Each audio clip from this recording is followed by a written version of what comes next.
Damien est avec nous dans le studio, il vient de nous rejoindre ici sur Happiness après des vacances bien méritées pour nous raconter comme tous les mercredis matins à 7h35 des histoires, des savoirs. Alors des savoirs complètement inutiles, on va pas se le cacher, mais bon, quand c'est inutile, Damien, tu seras d'accord avec moi, c'est que c'est quand même indispensable.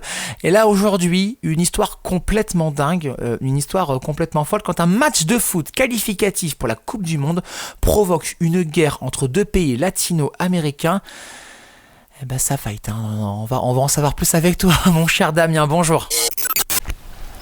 Ah, le football, ce sport si populaire qui soulève les foules et embrase les cœurs des supporters. Mais saviez-vous qu'un simple match pouvait amener deux pays à entrer en guerre ? Je m'explique. Tout commence le 8 juin 69 à Tegucigalpa, la capitale du Honduras. Le pays est en effervescence derrière son équipe de foot qui est en passe de se qualifier pour la première fois de son histoire à la Coupe du Monde 70. Autant dire que l'enjeu est de taille lorsque entre dans le stade de la ville l'équipe du pays voisin, le Salvador, lui aussi proche de réaliser le même exploit. Mais les joueurs salvadoriens ont les traits tirés, ils semblent épuisés. Et pour cause, puisque l'équipe n'a pu fermer l'œil de la nuit tant les supporters honduriens ont fait un ramdam autour de l'hôtel Les Logeants. Bien évidemment, la rencontre tourne alors en faveur du Honduras qui l'emporte 1-0. Mais Salvador ne compte pas en rester là. Le 15 juin de la même année, le match retour se déroule dans le stade de San Salvador. Cette fois-ci, ce sont les Honduriens qui peinent à jouer, puisque, en représailles de ce qui s'était passé la semaine précédente, les supporters salvadoriens ont mené la vie dure à l'équipe adverse, allant même jusqu'à incendier l'hôtel qui les accueillit. C'est sous garde policière que le match fut emporté cette fois par le Salvador, sur un score de 3-0. Cependant, les supporters honduriens qui avaient fait le déplacement furent pour la plupart molestés, provoquant des blessés graves. Toujours est-il que l'équipe du Honduras est reconduite sans encombre et que la frontière entre les deux pays est tout bonnement fermée.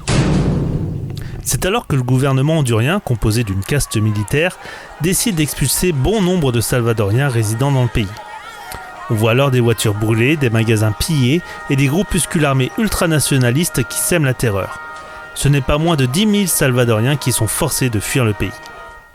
C'est dans ce climat plus que tendu que se joue le troisième match devant départager les deux pays le 26 juin 69 à Mexico City. Les équipes donnent tout ce qu'elles ont et le score est extrêmement serré. À la 90e minute, il est de 2 partout. Ce n'est qu'après 11 minutes de temps additionnel que le Salvador inscrit un troisième but salvateur. Bien que les joueurs de chaque équipe quittent le terrain en se saluant respectueusement, plusieurs affrontements se produisent à la frontière entre le Honduras et le Salvador. Chaque pays se prépare alors à l'inévitable, mobilisant les réservistes, et c'est le 14 juillet 69 que la guerre éclate avec le bombardement du Honduras par l'aviation salvadorienne. L'armée du Salvador avance rapidement sur le sol adverse face à une armée hondurienne bien moins équipée. Cependant, dans les airs, le surnombre du Honduras tient le Salvador en échec. C'est alors qu'interviennent les États-Unis qui, en pleine guerre froide, ne voient pas d'un très bon œil ce combat entre deux pays anticommunistes. Sous la pression américaine, un cessez-le-feu est alors signé le 18 juillet après 2000 à 6000 morts selon les sources dans une guerre qui aura duré à peine 100 heures. Derrière cette cause désuète, la guerre du football, comme elle fut surnommée par la suite, ne fut en fait que la conséquence de près de 2 décennies de politique hondurienne bancale et xénophobe et d'une rivalité absurde entre deux pays pourtant si proches. Finalement, les deux équipes de foot se verront disqualifiées de la CONCACAF et le Salvador, participant malgré tout à la Coupe du Monde, deviendra le premier pays à se faire éliminer sans avoir marqué un seul but. Comme quoi, le foot est bien un catalyseur d'émotions, que cela soit pour le meilleur ou pour le pire. Merci Damien pour cette histoire complètement dingue à retrouver en podcast sur happinessradio.fr et vos plateformes de streaming. On te retrouve ce soir à 19h pour la rentrée de l'Entre du Geek, votre émission pop culture sur Happiness avec plein d'événements, plein d'actus qui se sont déroulés, notamment la Paris Games Week. Et puis, prochaine histoire incroyable, prochain savoir, la semaine prochaine, 7h35. Merci Damien, belle semaine à toi, belle journée.